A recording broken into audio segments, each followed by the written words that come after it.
بسم اللہ الرحمن الرحیم۔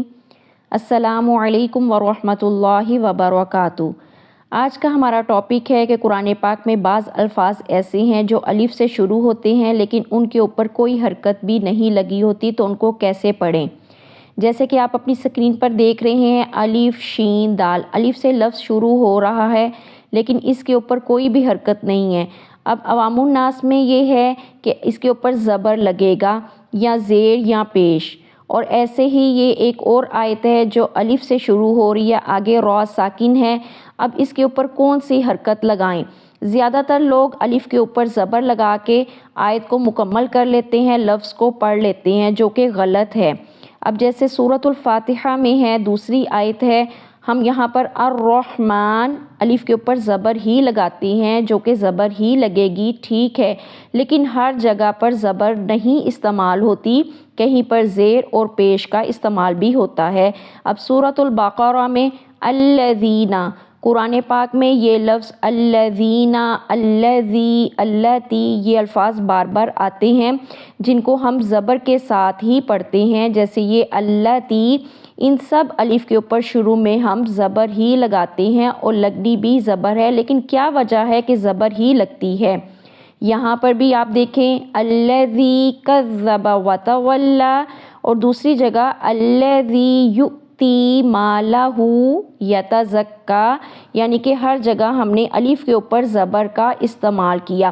اب پہلا رول آپ یاد کر لیں، اگر الف کے بعد لام آ جائے، الف کے بعد جو حرف ہے وہ لام ہو تو الف پر ہمیشہ زبر ہی لگے گی، جیسا کہ قرآن پاک میں لفظ آتے ہیں الذین، الذی، اللتی، ان کو ہم ہمیشہ الف کے اوپر زبر لگا کر ہی شروع کرتے ہیں، جیسے اللہ تعالیٰ کے نام ہیں الرحمن، الرحیم، المالک، ہم ان کو ہمیشہ الف کے اوپر زبر لگا کر ہی شروع کرتے ہیں، تو الف کے آگے جب لام آئے تو الف پر زبر ہی لگے گی۔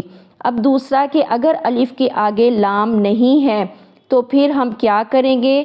پھر ہم اس لفظ کا تیسرا حرف دیکھیں گے، اس لفظ کا تیسرا حرف دیکھیں گے، اگر تیسرے حرف پر پیش ہوگی، اگر تیسرے حرف پر پیش ہوگی تو الف پر بھی پیش ہی لگے گی، جیسے کہ آپ دیکھ رہے ہیں۔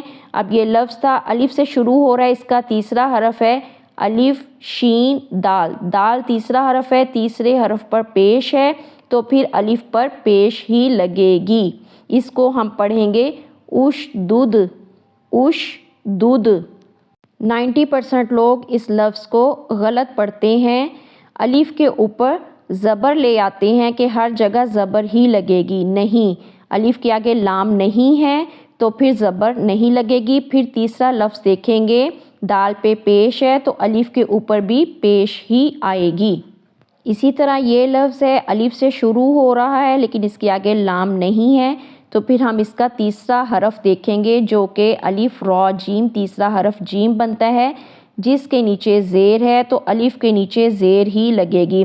اب یہاں پہ بھی بعض حضرات اس کو آر سے شروع کر دیتے ہیں الف کے اوپر زبر لگا کے، جو کہ غلط ہے۔ یہ لفظ ہے ارجعی، تیسرے حرف پر زیر تو الف پر بھی زیر ہی لگے گی۔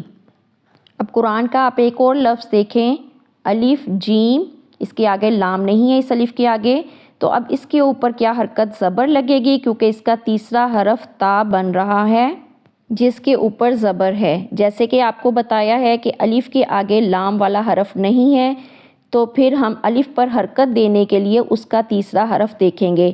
اب یہاں تا پر زبر ہے تو اس حساب سے یہاں پہ الف کے اوپر زبر آنی چاہیے، لیکن یہاں پر زبر نہیں آئے گی، یہاں پر بھی زیر ہی آئے گی۔ اجتباہ، اگر ہم اس لفظ کو الف سے شروع کریں گے تو الف پر ہم زیر لے کر آئیں گے۔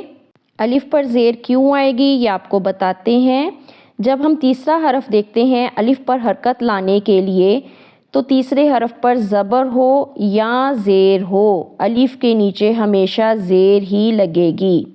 یہ آپ گرامر کا رول ہے، آپ اس کو اچھے طریقے سے یاد کر لیں کہ تیسرے حرف پر جب زبر ہو یا زیر ہو تو ہمیشہ زیر الف کے نیچے آئے گی، جیسے یہاں پر ہم نے اجتباہ پڑھا، اجتباہ۔ امید ہے آپ کو آج کی یہ ویڈیو دیکھنے کے بعد پتہ چل گیا ہوگا کہ الف کے اوپر کس طریقے سے حرکت لگاتے ہیں اور کون سے لفظ کو دیکھتے ہیں۔ پہلا رول کہ اگر الف کے بعد لام آئے گا تو پھر الف پر ہمیشہ زبر ہی لگے گی، جیسے الذین، الذی، اللتی، ان سب الفاظ پر الرحمن، السماء، سب پر زبر کا استعمال کیا جائے گا۔ اور اگر الف کے آگے لام نہیں ہے تو پھر ہمیشہ تیسرا حرف دیکھا جاتا ہے۔ اب تیسرا حرف بھی کس طریقے سے دیکھا جائے گا؟ اگر تیسرے حرف پر زبر ہو یا زیر ہو، دونوں صورتوں میں الف کے نیچے ہمیشہ زیر لگے گی، اور اگر تیسرے حرف پر پیش ہو تو پھر الف پر پیش ہی لگے گی۔ انشاءاللہ اللہ کے فضل و کرم سے آپ کو یہ سمجھ آ گئی ہوگی۔ ہمارے قرآن پڑھانے کے عمل کو زیادہ سے زیادہ آگے پھیلائیں تاکہ قرآن کی روشنی پوری دنیا میں پھیل جائے۔ آپ کے شیئر کرنے سے یہ ویڈیو ان لوگوں تک بھی پہنچ سکتی ہے جو ان الفاظ کو غلط پڑھتے ہیں، تو ان کی بھی اصلاح ہو جائے گی اور آپ کے لیے صدقہ جاریہ بن جائے گا۔ السلام علیکم ورحمۃ اللہ وبرکاتہ۔